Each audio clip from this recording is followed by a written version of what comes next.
hadir? Ibu absen dulu. Ada yang tidak hadir atau semuanya hadir? Semuanya hadir. Alhamdulillah. Jadi semuanya harus menjaga kesehatan ya, agar supaya kita bisa tetap melaksanakan aktivitas kita sehari-hari dengan baik dan lancar ya. Ya, oke. Jadi hari ini sebelum kita belajar, kita harus bersihkan dulu. Coba lihat di lantai kalau masih ada kertas-kertas atau sampah-sampah sisa makanan tadi, silakan dibuang di tempat sampah dulu. Oke, kalau sudah rapi semuanya, sudah nyaman, kita akan berdoa yang dipimpin oleh ketua kelas. Silakan maju ketua kelas di depan. Baca surah Al-Fatihah sama doa pelajar. Teman-teman, sebelum kita mulai pelajaran pada hari ini, mari kita berdoa.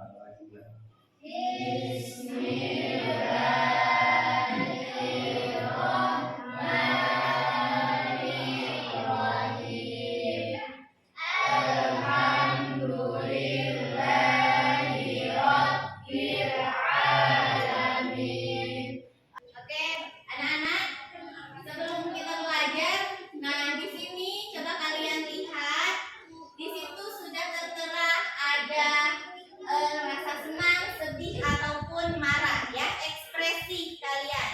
Nah, yang kalian rasakan hari ini yang mana coba? Nah, sebelum kita masuk pada materi yang akan kita pelajari hari ini, Ibu perlu menjelaskan tentang tujuan pembelajaran kita pada hari ini. Nah, tujuan pembelajaran kita yaitu setelah kita mempelajari materi taharah, maka peserta didik itu menjelaskan pengertian taharah. Yang kedua, mengidentifikasi alat bersuci dari najis dan hadas. Dan yang ketiga adalah bisa mengklasifikasikan jenis hadas dan najis. Nah, di sini apakah ada yang sudah pernah dengar kata taharah? Sudah. Oke, sudah pernah dengar semua kata taharah. Ada yang belum atau semua sudah? Sudah ya? Nah, apa itu taharah? Bersuci dari najis. Oke, bagus sekali. Nah, jadi taharah, di sini Ibu jelaskan dulu sedikit tentang taharah. Nah, taharah itu artinya adalah, secara bahasa adalah bersih atau suci. Nah, sedangkan secara istilah adalah membersihkan diri dari hadas dan najis sehingga diperbolehkan untuk melaksanakan ibadah yang dituntut harus suci. Ya, ibadah yang dituntut harus suci itu kira-kira apa saja? Sholat ya.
tadi.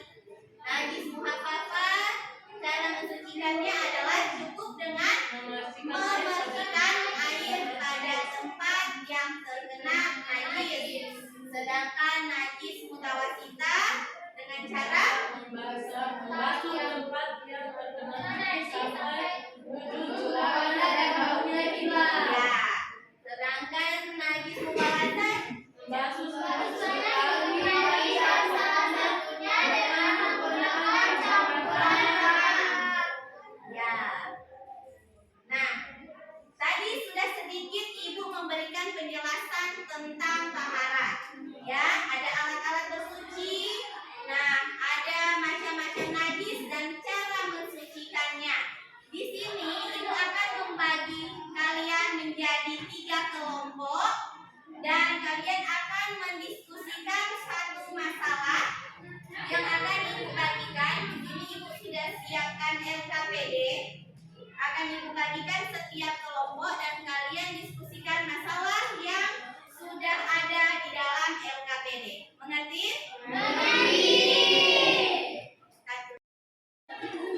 Oke, jadi ini sudah duduk sesuai kelompoknya masing-masing ya. Nah, di sini kelompok 1 Ibu akan membagikan LKPD untuk kelompok 1, kelompok 2, dan kelompok 3. Nah, sekarang silakan kalian lihat dan baca petunjuk penggunaan LKPD-nya dan silakan didiskusikan masalah yang sudah tertera di LKPD. Ya, didiskusikan bersama dengan kelompoknya. Oke. Kesulitan? Sudah ya?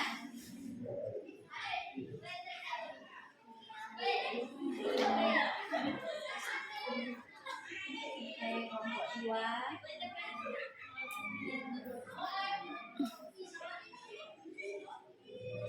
Kelompok 2 ada kesulitannya. Semuanya sudah selesai mengerjakan tugas yang Ibu berikan. Sekarang waktunya untuk mempresentasikan ya. Setiap kelompok mempresentasikan hasil diskusinya. Oke, kita mulai dari kelompok 1. Silakan. Assalamualaikum warahmatullahi wabarakatuh.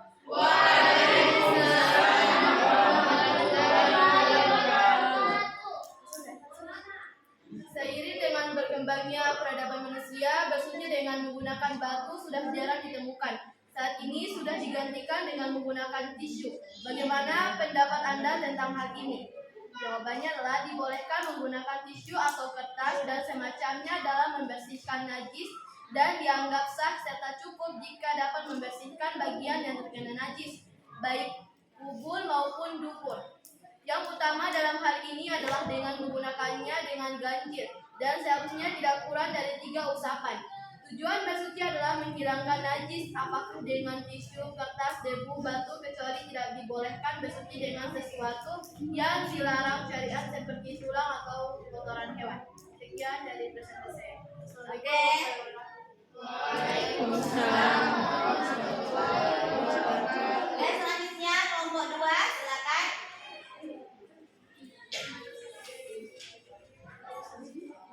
Assalamualaikum warahmatullahi wabarakatuh.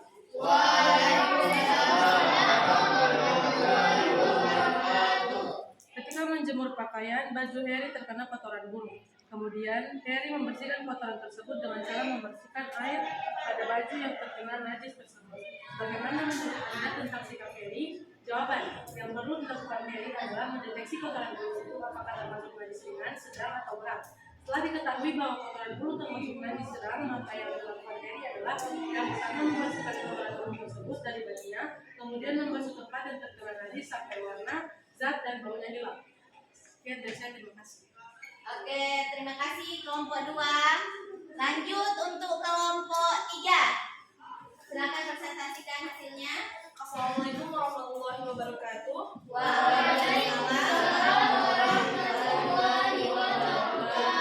Saya perwakilan dari kelompok 3 hasil diskusi kami. Ketika bermain, Mujib duduk di lantai yang terkena kotoran ayam. Ia pun tidak tahu kalau celana yang mengenai kotoran tersebut. Apa yang harus dilakukan Mujib?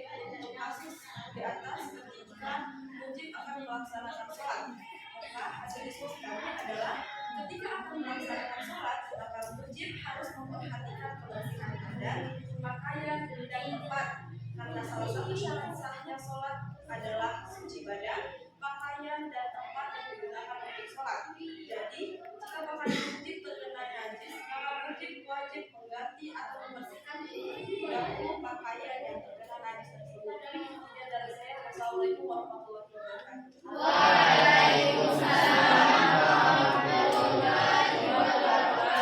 Oke, terima kasih atas presentasinya setiap kelompok ya. Oke, kita tepuk tangan.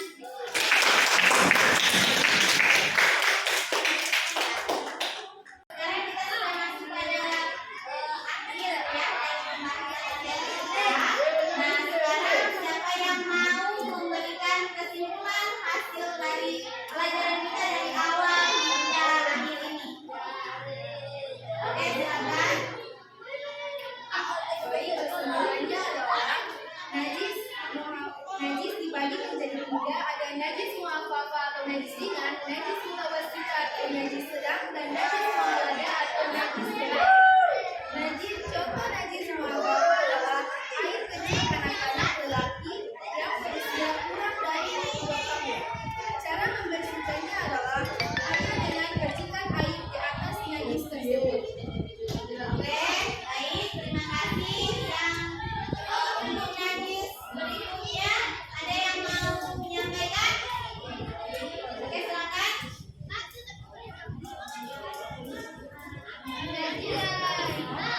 Penggunaan yaitu terdiri dari tanah, manusia atau hewan, air kecil, wadi, bangkai, haji, cair yang membekukan, kemudian susu, mangkuk, dan binatang yang tak halal dimakan.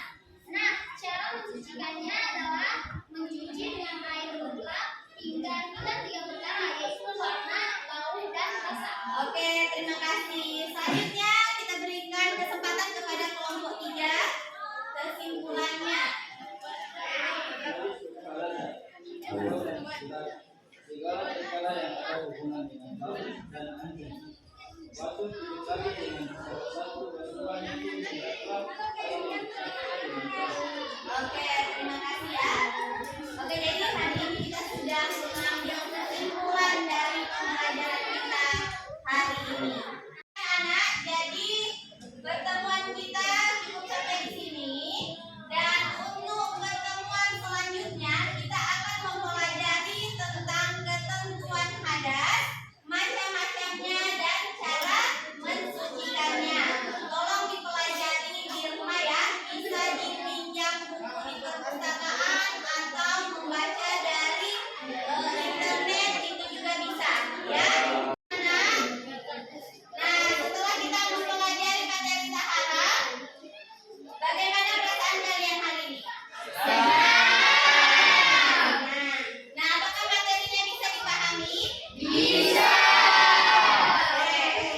Jadi kita tetap harus terus menambah ilmu, harus terus mempelajari tentang tahara, karena tahara itu sangat penting untuk kita sebagai umat muslim. Karena tahara itu sebelum kita melaksanakan sholat, maka yang harus diperhatikan adalah taharanya, yaitu bersih.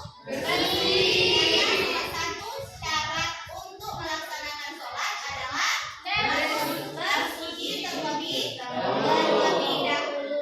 Nah, jadi teruslah mencari informasi lain melalui internet. Selesai hari ini, mari kita duduk dan ibu minta satu orang untuk memimpin doa kita. Silakan.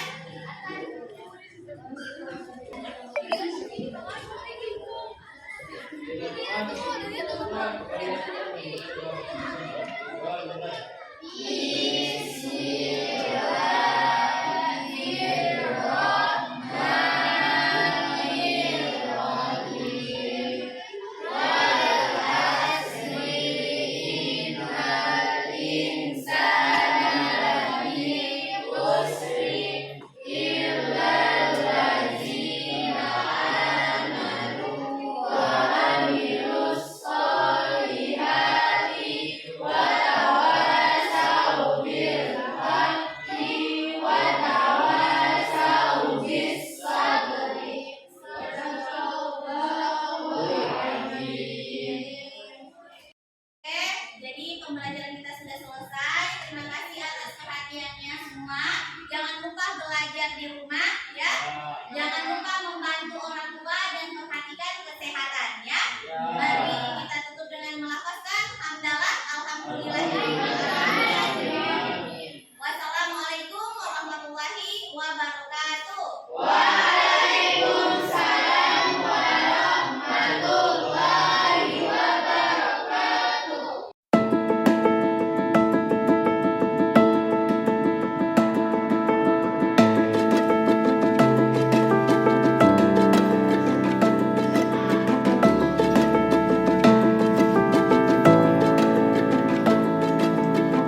Oke, assalamualaikum warahmatullahi wabarakatuh. Waalaikumsalam warahmatullahi wabarakatuh. Oke, bagaimana kabarnya anak-anak hari ini? Alhamdulillah, luar biasa. Allahu Akbar, tetap semangat. Yes, yes, yes. Oke, alhamdulillah semuanya tetap semangat ya. Ya. Nah, sebelum kita belajar, kita harus perhatikan dulu keadaan tempat duduk kita, kebersihan kelas. Kalau masih kotor, silakan dibersihkan dulu. Ya, yang masih ada sampah, silakan dibuang di tempat sampah. Kalau sudah selesai, kita belajar, kita berdoa dulu bersama yang akan dipimpin oleh Andini. Silakan Andini, silakan maju. Teman-teman semua, sebelum kita belajar, marilah kita membaca doa. Doa dimulai. Bismillahirrahmanirrahim. Alhamdulillahi Rabbil Alamin. Yang ini. Oke anak-anak, hari ini Ibu mau ambil daftar hadir dulu. Asrianti ada? Ada. Andini? Hadir. Azima? Hadir Ibu. Asril? Hadir Ibu. Arkan? Hadir. Oke, hadir semua ya? Hadir. Oke, alhamdulillah. Oke anak-anak, hari ini kita akan belajar tentang profil pelajar Pancasila dan profil Rahmatan lil Alamin. P5 dan P2 RA. Nah, apa itu P5 dan apa itu P2 RA? Di sini sudah ada, coba silakan dibaca Azimah. Apa itu profil pelajar Pancasila? Silakan dibaca. Proyek penguatan profil pelajar Pancasila dan profil pelajar Rahmatan lil Alamin adalah proyek pendidikan yang bertujuan untuk memperkuat pemahaman dan pengamalan nilai-nilai Pancasila dan Rahmatan lil Alamin atau konsep kebaikan dan keadilan di kalangan pelajar. Oke. Terima kasih Azima. Jadi yang membedakan antara sekolah yang umum dengan madrasah yaitu di madrasah menggunakan profil pelajar Rahmatan lil Alamin. Jadi kalau di sekolah umum hanya menggunakan P5-nya, di sekolah madrasah kita menggunakan P2. Nah, digambar di sini pada saat zaman dahulu dengan zaman sekarang itu sudah terjadi perubahan. Nah, zaman dahulu itu kita belum mengenal teknologi, namanya teknologi ya. Nah, zaman sekarang, anak-anak zaman sekarang atau di generasi kalian ini sudah mengenal yang namanya teknologi. Apa-apa semua yang kalian lakukan sekarang sudah menggunakan teknologi. Saat kalian ujian pun sekarang sudah menggunakan teknologi. Nah, jadi makanya perlu dalam kurikulum itu perlu ada perbaikan-perbaikan untuk menyesuaikan dengan keadaan zaman sekarang. Salah satunya dengan dikeluarkannya oleh pemerintah kurikulum Merdeka Belajar. Nah, di dalam kurikulum Merdeka ini ada proyek penguatan profil pelajar Pancasila ini. Nah, proyek ini akan dilaksanakan di setiap sekolah. Di sekolah atau di madrasah kita akan menggunakan mengambil tema P5-nya itu adalah gaya hidup berkelanjutan dengan topik membudidayakan sayuran microgreens. Nah, sebelum kita masuk pada apa itu microgreens, nah di sini kita bisa lihat profil pelajar Pancasila itu terdiri dari 6 dimensi.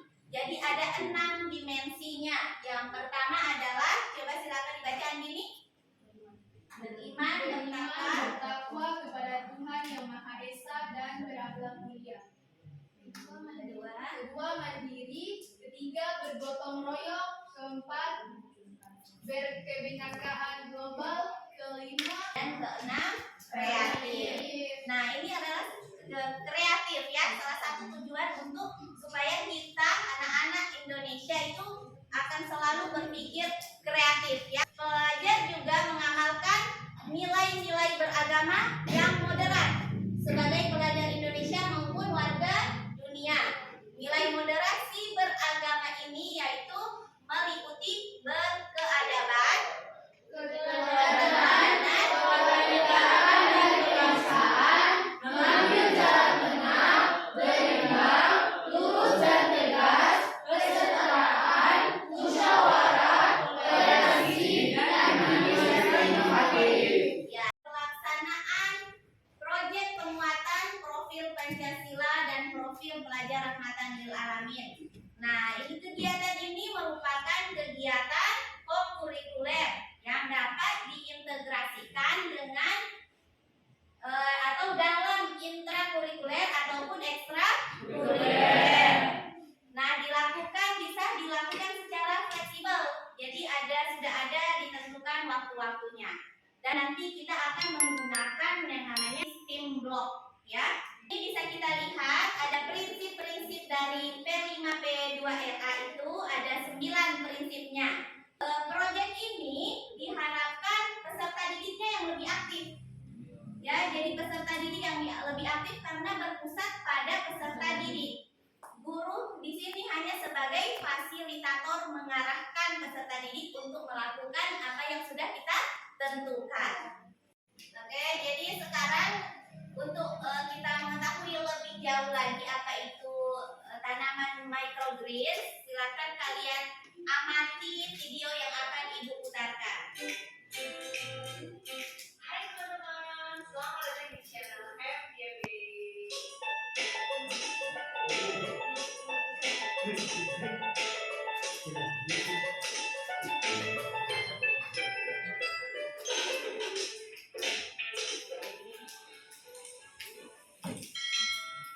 Di video kali ini saya sudah bersama dengan tanaman-tanaman cantik di sini, imut, lucu dan kaya akan manfaat, yaitu microgreens.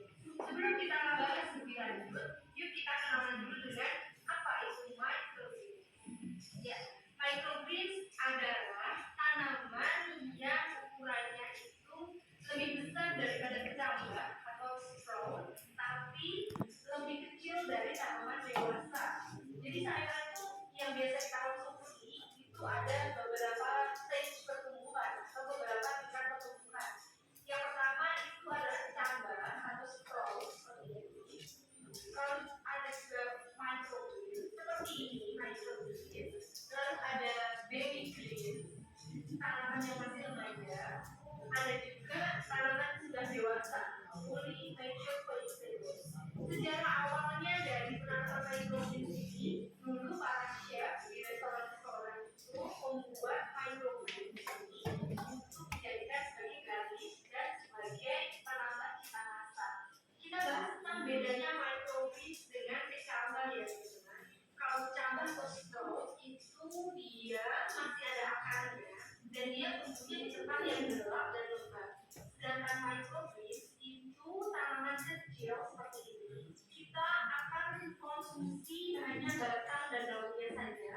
Sedangkan akarnya tidak kita konsumsi. Tumbuhnya di tempat yang terang dengan sirkulasi udara yang baik. Microgreens bisa kita panen ketika sudah muncul daun sejati teman-teman. Ini adalah cotyledon atau daun lembaga, daun yang bawaan dari benih. Microgreens dipanen ketika umurnya 14 sampai 21 hari ya. Tapi paling enak, rasa yang paling sukses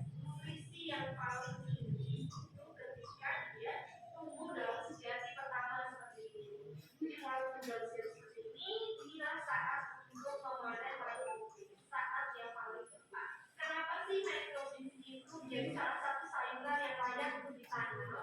Yang pertama, dia itu tumbuhnya tidak memerlukan banyak tempat. Cocok banget buat teman-teman yang memiliki ruangan terbatas, tapi kalian bisa tumbuh di kotak seperti ini.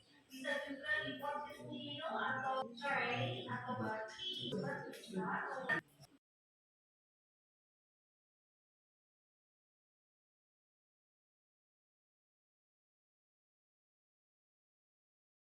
Lihat tadi tayangan tentang apa itu microgreens. Nanti kita akan masuk pada kontekstualisasinya mungkin besok ya. Nanti akan kita bahas lebih jauh lagi. Dan hari ini cukup sampai di sini dulu untuk pengenalan P5PPLA-nya. Oke? Jadi persiapkan diri kalian untuk kita melakukan proyek selanjutnya. Oke, terima kasih atas perhatiannya. Assalamualaikum warahmatullahi wabarakatuh.